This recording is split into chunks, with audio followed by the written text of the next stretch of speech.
Jérôme Gaudreau, où est-ce qu'il est Jérôme? Il est caché quelque part, voilà, c'est son tour à lui. Jérôme Gaudreau, qui n'est pas à son premier passage à Vivement Bouilly. Jérôme, qui arrive tout doucement. Mesdames et messieurs, je vous demande d'accueillir chaleureusement Jérôme Gaudreau.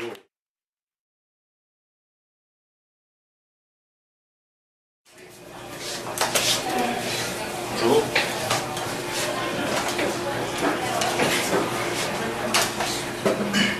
Le premier texte, c'est mise en page.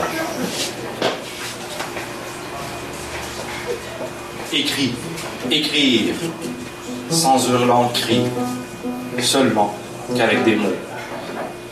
C'est tout ce dont on a besoin pour dire.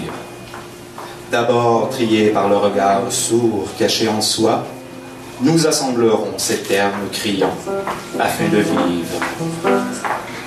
Dès le moment où ces mots esselés pénétreront notre nerf optique, ils accourront s'incruster à l'intérieur de notre linde inconnue, espérant ainsi être soumis à l'autoclave de nos sentiments bouillants.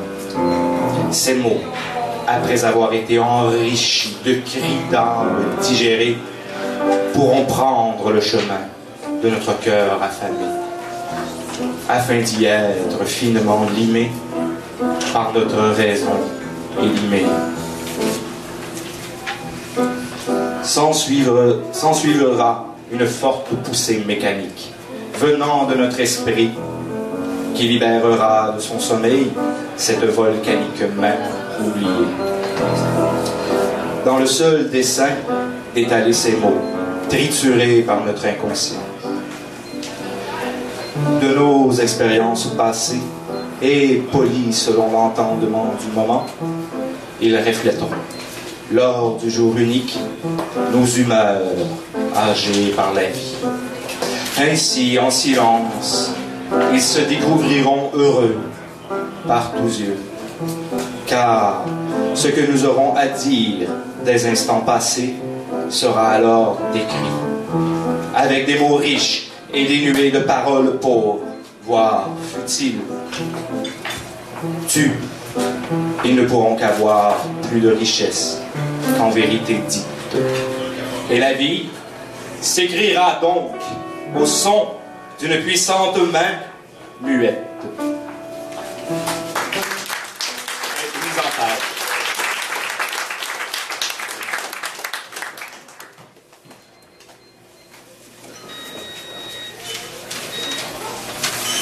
Le suivant, c'est Méta Mathéma.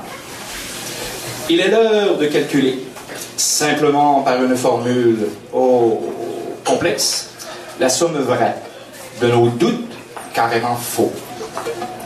Sans forcément être du nombre, nous devons être plus qu'entiers. À notre unité qui culmine l'exposante vie divisée. La réfutation d'un produit négatif amène à soustraire le chiffre absolu pour lequel tout individu se fractionne intuitivement en son âme. Où donc placer ces variables qui déterminent le prochain pas de cette équation équivoque?